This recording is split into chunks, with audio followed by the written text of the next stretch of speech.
Love in your late 50s feels vastly different from love in your late 20s. You tend to believe you possess greater wisdom, a more cautious approach. You imagine you can readily detect falsehoods, having encountered them all before. However, sheer desperation can cloud your judgment, and profound solitude can lead to foolishness. I brought Nim from Thailand to Portland, provided her with every desire, and accepted every assurance she offered. 6 months thereafter, I found myself alone in my living space, meticulously tallying expenses, questioning how a man of my years could be ensnared by the most time-worn deception. It's a peculiar irony that the heart you believe you are mending is, in fact, the very instrument of its own dismantling. Should you find our presentations engaging, please consider activating the subscription alert and leaving a remark detailing your viewing location. Your personal narratives hold significance, and we are attentive listeners.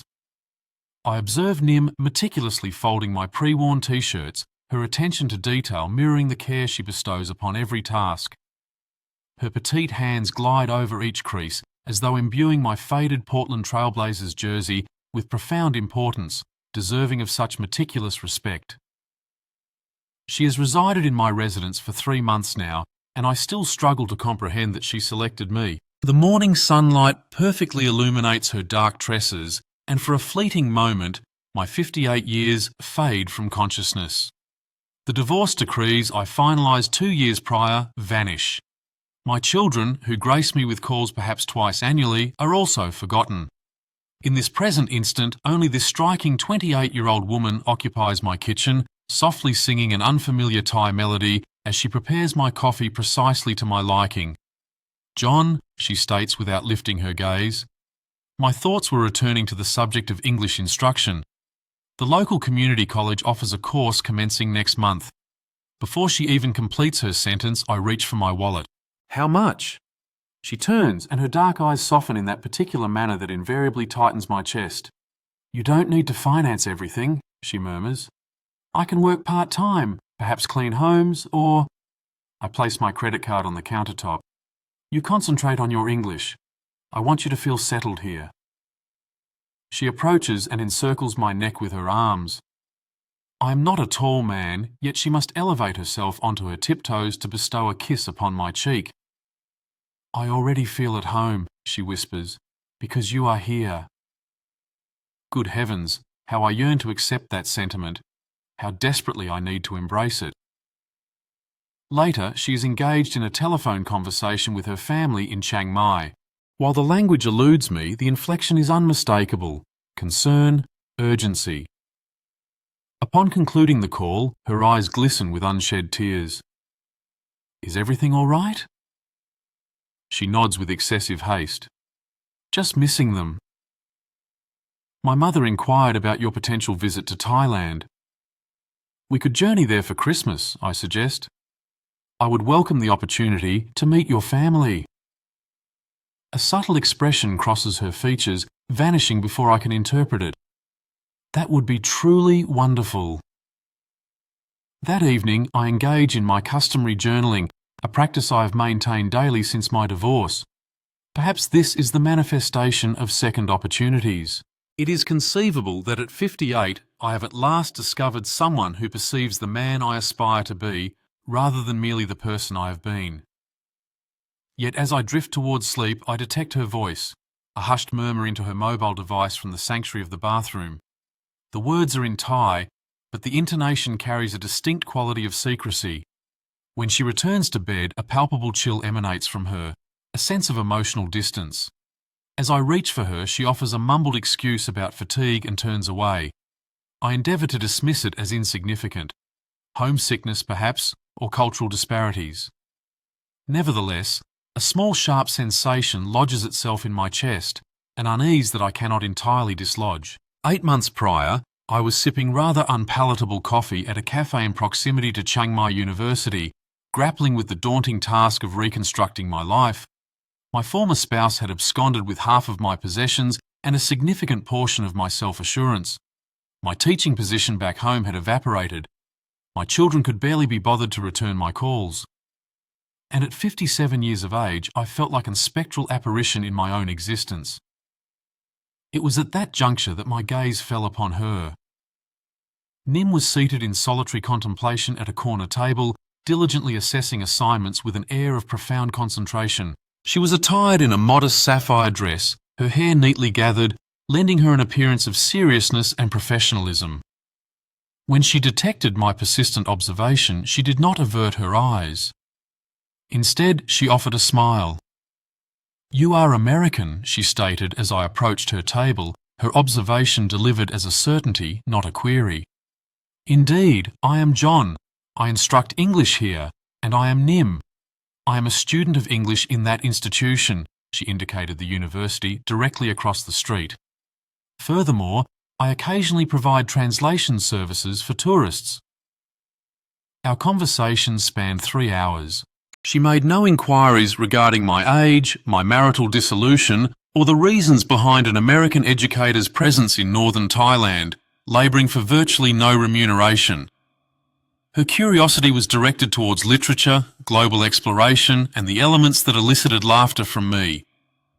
When I confided in her about my ex-wife's departure for a younger partner, she offered neither commiseration nor counsel. Her sole response was, "Certain individuals lack the capacity to recognise a benevolent spirit." That same evening, we ambled along the banks of the Ping River. The sun was descending, casting a warm glow as vendors offered blossoms to couples strolling hand in hand.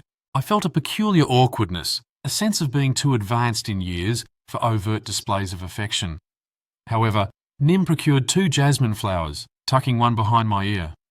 "There," she declared, a laugh escaping her lips. "Now you resemble someone who belongs in this setting."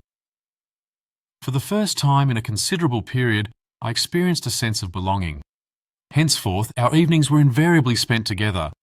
Upon concluding her classes, she would rendezvous with me at various establishments within the historic city.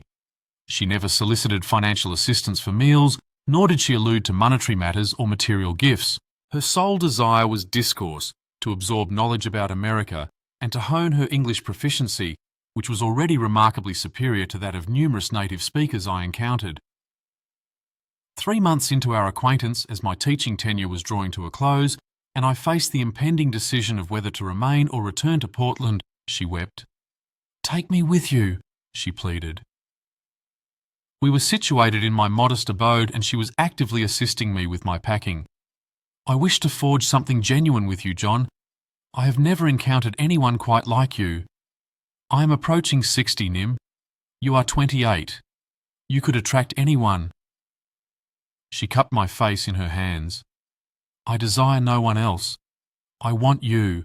You provide me with a sense of security. You make me feel truly perceived." That night she presented me with the application form for a K1 fiancé visa, which she had already begun to complete. "I have been contemplating this for several weeks," she informed me. "I wish to relocate to America. I want to be with you." Reflecting upon that moment now, I recognise the profound oversight in failing to inquire about the accessibility of that application, to question the opportune timing.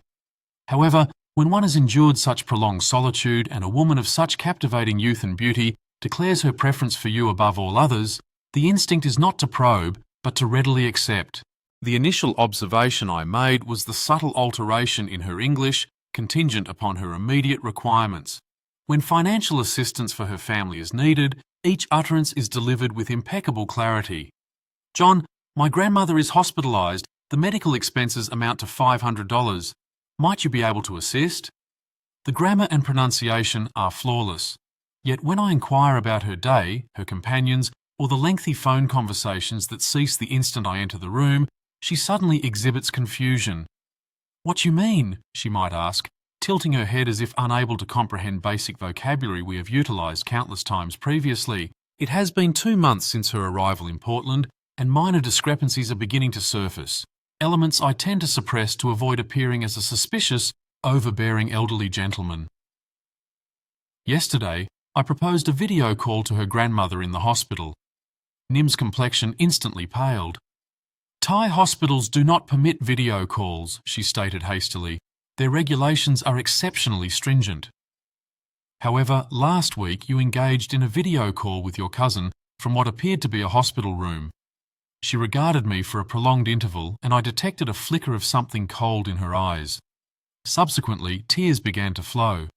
"You do not trust me," she declared, her voice fracturing at precisely the opportune moments. "I abandoned my family, my country, everything familiar to be with you, and you suspect me of deception?" I felt utterly monstrous. I held her close as she wept, offering repeated apologies and vowing to cultivate greater faith in her. However, that night, lying beside her, I could not dispel the persistent notion that those tears had been meticulously rehearsed. This morning, while searching for my reading glasses, I discovered a secondary mobile device concealed within her handbag. "What is this for?" she responded with minimal engagement from her magazine. "More economical rates for communication with Thailand. A friend recommended this plan. But your existing phone offers international calling capabilities. This one is superior." She retrieved the device and discreetly placed it in her pocket. "Why do you pose so many inquiries, John?" "In Thailand, couples place trust in one another. She has maintained a palpable distance ever since. She dedicates more time to her devices, both of them, than to conversing with me. When I suggest venturing out, exploring Portland, perhaps visiting the coastline, she cites fatigue.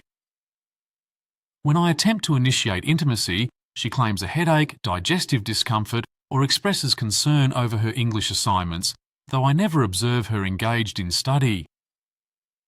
Last night, I awoke at 2 a.m. to find her absent from our bed. I discovered her in the bathroom, whispering with considerable urgency into the secondary phone. Upon noticing my presence, she abruptly terminated the call. "Unable to sleep," she offered as an explanation. "Phoning my sister, different time zones. It is currently 2 o'clock in the afternoon in Thailand. She is employed on the night shift." Another perfectly crafted explanation. Another minor falsehood that may or may not be a fabrication, yet these minor incidents accumulate, akin to hairline fractures in glass. Each is infinitesimal, but collectively they render something that was once transparent now seemingly fractured. I am eager to trust her. I must have faith in her, for if I cannot place my trust in Nim, if this exquisite woman who traversed an ocean to be with me is fabricating tales of telephone conversations, hospital visits, and ailing matriarchs, then what does that signify about me? What does it reveal about my susceptibility to deception? She did not return to the residence on Tuesday night. I remained awake until 4 a.m, initiating calls to her phone at hourly intervals, each attempt connecting directly to voicemail. The automated greeting had transitioned to Thai, no longer the English it once was. I paced my apartment, meticulously checking the locks, peering through the window, constructing increasingly dire scenarios with each passing hour. A vehicular mishap, a street robbery, immigration complications, hospitalisation, abduction. By Wednesday morning, I was prepared to contact the authorities. However, what information could I furnish them with? My girlfriend departed and failed to return. She is 28 years of age, not a missing child. Adults possess the prerogative to vanish if they so choose. She entered the apartment on Wednesday afternoon as if no interruption had occurred. "Where have you been?" I attempted to modulate my voice, but it emerged with a choked quality. "I stayed with my companion Nina." She articulated this with utter casualness, hanging her handbag on the hook adjacent to the door. "Who is Nina? You have never previously mentioned her." "I met her in my English class. She originates from Laos, a very agreeable young woman." Nim divested herself of her shoes and proceeded towards the kitchen, as though this entire sequence of events was entirely commonplace. I hadn't imagined her deceased in a ditch for 18 hours, but her clothing carried an unusual scent, the sharp, expensive aroma of men's cologne, not the common, inexpensive body spray a younger person might use. It suggested someone older, more refined. I followed her into the kitchen, a silent observer. When she turned, I saw it for a fleeting moment, guilt etched across her features, a swift shadow passing over her expression. "You're acting peculiar, John," she stated. "Why all the questions?" My response was direct. "Because you vanished for 18 hours without any contact." She reiterated her claim of being with Nina, explaining her phone had died. This prompted my further inquiry. "Then why didn't you borrow Nina's phone or return home for your charger?" I had been consumed by worry. Her expression shifted, the confusion evaporating, replaced by a harder resolve. Are you attempting to control me, John? Much like my former partner in Thailand, constantly inquiring about my whereabouts, my associates, my activities. I tried to reassure her. I'm not trying to control you. I was concerned something might have happened. She countered. Nothing happened. I was with a friend.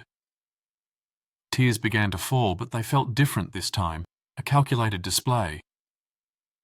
Perhaps I made an error coming here, she mused aloud. Perhaps you don't desire a girlfriend as much as you want a possession. And just like that, I found myself offering apologies, embracing her, pledging greater trust, and pleading with her not to depart. She permitted my comfort, yet her body remained rigid against me. That night she slept turned away. Upon waking at 3 a.m. to use the restroom, I noticed she had updated the security codes on both her mobile devices. The following morning, while sorting through laundry, I discovered a receipt in her jean pocket. It was from a downtown Thai establishment dated Tuesday evening, the same night she claimed to be at Nana's with a non-functional phone. The bill amounted to $67. In my entire life, I had never spent that much on a single dinner. It was evident that someone else had financed her meal that Tuesday night, someone who favoured high-end wine and tipped 20%. Someone who was not me. I tell myself I wasn't deliberately prying as I gaze at her phone screen, but we both understand that's a falsehood. She's in the shower, humming that familiar Thai melody. Her phone vibrated on the nightstand, displaying a message in Thai, accompanied by an image. It was the face of a young man, perhaps 25 years old, with a bright smile and fashionable hair. His name was followed by 3 heart emojis. My hands trembled as I captured a screenshot of the exchange, preparing to run it through Google Translate. His message read, "Miss you, baby. When are you coming back to me?" Followed by, "Soon the American is almost ready." He then asked, "How much longer? I'm tired of waiting." Her reply was, "A few more months. His visa application takes time, then I get my green card and come home." His subsequent question was, "What if he finds out?" Her response was dismissive. "He won't. He's too lonely to ask pertinent questions." The shower continued its steady flow. I meticulously photographed the entire conversation, my heart pounding so forcefully that holding my phone steady became a challenge. When she emerged, enveloped in my old bathrobe, I was seated on the bed, her phone in my hands. "Who is Cayman?" I asked. She didn't even falter. There was no surprise, no panic, no haste to provide an explanation. She simply met my gaze with those dark eyes, making a silent decision. "You went through my phone," she stated. "Who is he?" "Niem," she replied. She sat at the vanity, commencing to brush her damp hair as if we were engaged in casual conversation about the weather. "Someone I knew previously. Your boyfriend." I clarified, "An ex-boyfriend. We separated before I met you." She then added, "He says he misses you." "You told him I'm almost ready," I countered. "Ready for what?" Now, she turned to face me, her expression completely transformed. It was cold, calculating, as if she were assessing how much of the truth I could tolerate. "You were aware I had a life prior to you, John. I did not originate from nothing." "Are you still in love with him?" I inquired. She emitted a laugh, devoid of any mirth. "Love? You believe this is about affection?" The way she articulated it sent a chill through me. "What is it about, then?" She stood and approached me. For a brief instant I anticipated her touching my face, perhaps offering more deception, or even weeping and making me feel culpable for my suspicions. Instead, she declared, "You brought me here. You signed documents agreeing to provide for me. You cannot simply discard me now because you disapprove of what you've discovered." I maintained, "I'm not discarding you. I'm asking for your honesty." "Honesty?" she echoed, tilting her head as if contemplating the concept. "All right. The truth is I am 28 years old, attractive and capable of attracting any man I choose. However, I selected you because you represented security, because you expressed gratitude, because you posed fewer questions than others." "Others?" I repeated, a sense of dread creeping in. Did you imagine you were my first American? John? My first solitary gentleman who needed to feel significant? I struggled to draw breath. The room seemed to spin, and all I could contemplate was the number of times I had spoken of her to others, my sister, my colleagues, my children. I recalled the awkward Christmas phone call where I attempted to project happiness and success, certainly not the image of a forlorn older man being deceived by a woman young enough to be his daughter. How many others? I asked. She responded with a shrug. Does it truly matter? You are the one who found this arrangement beneficial. You worked out how you develop feelings for me. That simplifies everything. That evening, I contacted my sister in Seattle. I disclosed everything. Her disappearance, the secondary phone, the ex-boyfriend, and the conversation concerning other American men. John, my sister said gently, you realize what this sounds like, don't you? Yes, I whispered. I know precisely what it sounds like. What are you going to do?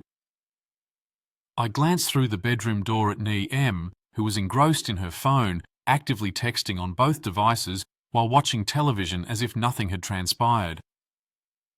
I don't know, I confessed to my sister. Honestly, I haven't the faintest idea. Unable to sleep, I found myself at my kitchen table, a calculator and a stack of receipts before me, tallying the financial cost of what I perceived as love. Visa application and legal fees, $3,200. Airfare from Thailand, $847. English courses at Portland Community College, $800 per month, 3 months thus far. Funds remitted to her family for various urgent needs, $500 here, $300 there, $200 for medication, $400 for her brother's tuition fees, totaling at least $2,000, likely more. New attire, as American fashion differs, $1,200. An iPhone 14 because her previous device was incompatible with American networks, $800. A laptop for her academic pursuits, $900. Furnishings for the apartment as she desired a feminine touch, $1,500. The calculator displayed a sum of $12,247, but that represented only the monetary expenditures. It did not encompass the dinners where I patiently listened to her practice English, nor the evenings I held her as she lamented missing Thailand, nor the introductions to my friends, the awkward exchanges with my children, or the Christmas card bearing both our names. It did not account for the piece of my heart I had so carelessly relinquished. Nee M emerged from the bathroom and observed me with the receipts spread across the table. What are you doing? She inquired. Calculating, I replied. She sat down opposite me, and for the first time in weeks, her demeanour lacked defensiveness. Instead, she appeared curious, as if genuinely interested in my thoughts. Calculating what? She asked. What this has cost me? She picked up one of the receipts. Dinner at your favoured Thai restaurant. $85 for two, largely due to your ordering 3 appetizers and the most expensive curry on the menu. Everything revolves around money for you Americans, she commented, her voice tinged with weariness. I offered you my heart, my body, my time. I abandoned my country for you. What is that valued at? I'm unsure, Nee M. You tell me. What is its worth to you? She remained silent for an extended period, scrutinizing the receipts as if they were written in an undecipherable script. You wish for me to declare my love for you? She finally asked. I want you to speak the truth, I responded. The truth is complex. Attempt it, she urged. She looked up and for a moment a genuine vulnerability, perhaps even sadness, flickered across her face. The truth is, I never intended to fall in love with anyone. Not you, not Cayman, not anyone. Love complicates matters. Love renders one vulnerable. So you don't love me? I'm uncertain of my feelings for you, John. However, I am aware of my feelings for him. It's akin to being struck simultaneously in the stomach and the heart. And what is that? I pressed. Security. He provides me with a sense of safety. He understands me. He knew me before I felt compelled to adopt a different persona. You don't need to pretend with me, I countered. She laughed, a gentle sound devoid of malice. Yes, I do. You desire a girlfriend who perceives you as handsome, intelligent, and amusing. You seek someone who makes you feel youthful, desirable, and cherished. If I were to reveal my true self, tired, apprehensive, simply striving to endure, would you still desire me? I wanted to say yes, but the words caught in my throat because she was correct. I had not fallen in love with an actual person. I had fallen in love with a performance. I assumed as much, she stated softly. So we both received what we needed for a period. She then gathered the receipts and returned them to me. Now you comprehend the cost and I understand the value. She retired to bed while I remained at the table until dawn, staring at figures that suddenly held no significance. We need to talk. I'd been rehearsing these words to myself for 3 days, visualizing the progression of the conversation. Finally, on Saturday morning, I requested she join me at the kitchen table. I'm aware of Cayman, I began. I know this was prearranged. I know you're awaiting your green card to return to him.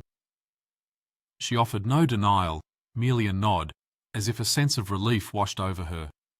What do you want, John? She inquired. I want you to be truthful with me, just once. No more charades, no more falsehoods. If you require financial assistance to return to Thailand, I will provide it, but please, just tell me the truth. A subtle shift occurred in her expression. The facade crumbled, and for the first time since her arrival, I believed I was witnessing the genuine Ni M. She appeared younger, considerably more fatigued. You desire honesty? She asked, reaching across the table to grasp my hand. All right. You are a good man, John. You are kind and generous, and you deserve someone who can love you as you require. However, that is not me. My throat tightened. No, that is not me. Why not? She asked. She was silent for a considerable time, her hand still holding mine. When she finally spoke, her voice was softer than I had ever heard it. Because I learned a long time ago that love doesn't cover the rent. Love doesn't send money to your family when they are hungry. Love doesn't secure you a visa to a nation where you can forge a better existence. So this was solely about finances? No, she replied, squeezing my fingers. It commenced in that manner. You're not quite what I envisioned. You're unlike the others. What others? Men who believe they can purchase a spouse. Men seeking a subordinate, not an equal partner. Men who assume that young women from abroad are sufficiently thankful to accept any proposition. She met my gaze directly. You genuinely care for me. That outcome was unanticipated, but not to the extent of altering anything. No, not enough to instigate any changes. I gently withdrew my hand. So, where does this situation leave us? I'm uncertain. I'm not yet prepared to return to Thailand. Carmen is... He is intricate. We frequently disagree. Here with you, life possesses a sense of tranquility, a simplicity. She paused. Please, grant me an additional 6 months. I pledge to become the girlfriend you desire. I will exert greater effort. I will ensure your happiness. The way she uttered promise sends a chill through me. It echoes the same tone she employed when she vowed eternal devotion. She swore she would never inflict harm upon me. She promised that our connection was genuine.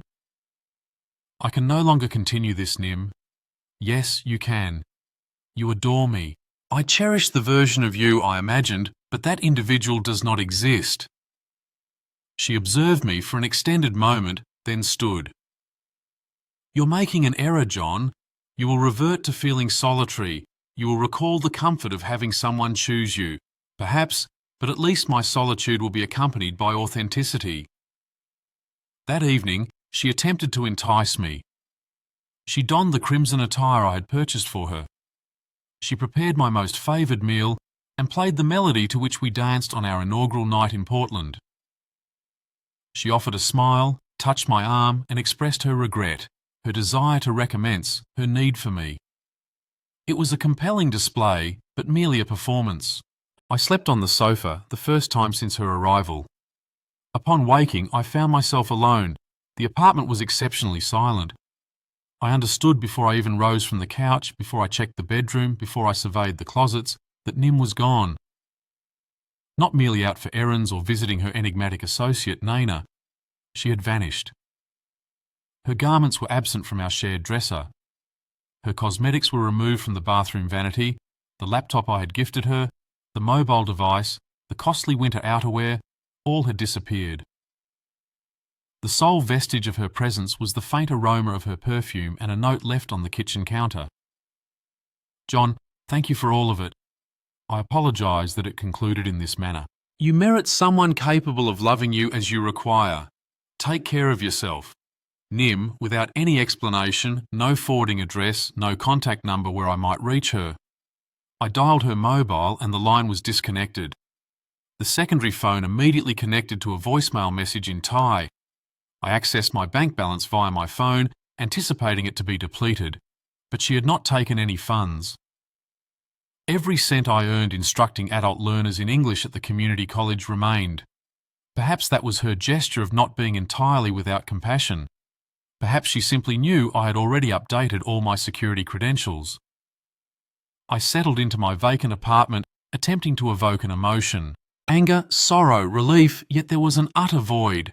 It felt as though I had been emptied, left to discern what was intended to fill the space. My phone rang. It was my sister. "How are you?" "She has departed." "Oh, John, I am so sorry. Do not be. This is for the better." "Is it?" I surveyed the apartment.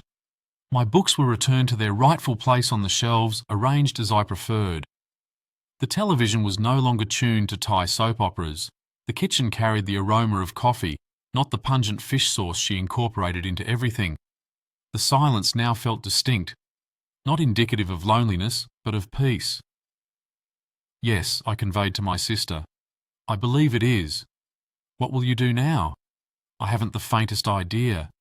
Live, I suppose. Discover who I am when I'm not striving to please someone else." After concluding the call, a realisation dawned upon me, something that should likely concern me but does not. I never truly knew her. Not her actual surname, not her precise residence in Thailand, not even if Nim was her given name. For 6 months, I cohabited with an attractive stranger who articulated precisely what I longed to hear. I poured myself a cup of coffee and sat at the kitchen table where our final conversation had occurred. The receipts remained in an orderly stack precisely where I had left them. $12,247 for 6 months of feeling desired. It felt simultaneously excessive and insufficient.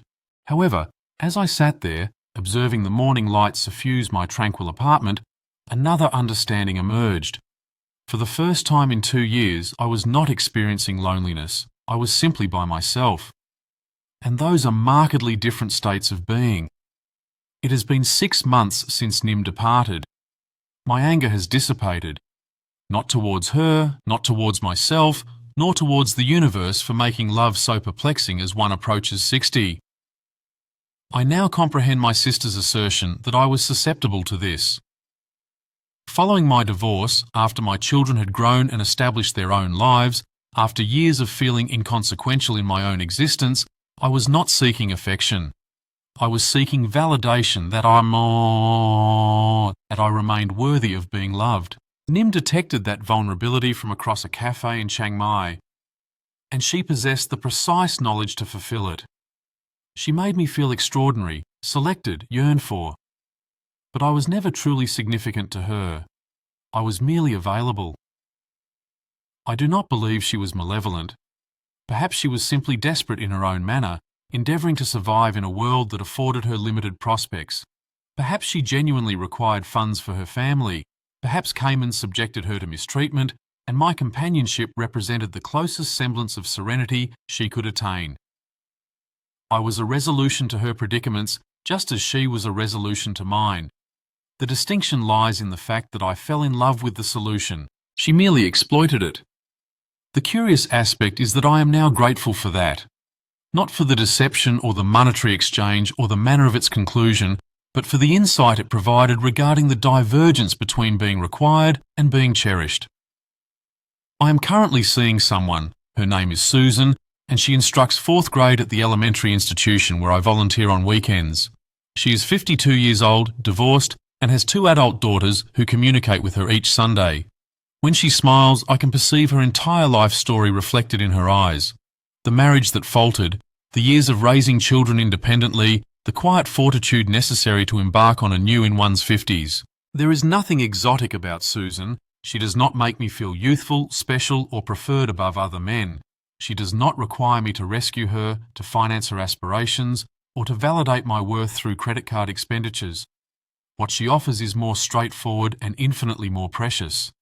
She is genuine. When Susan recounts her day, I believe her. When she states she will call, she follows through.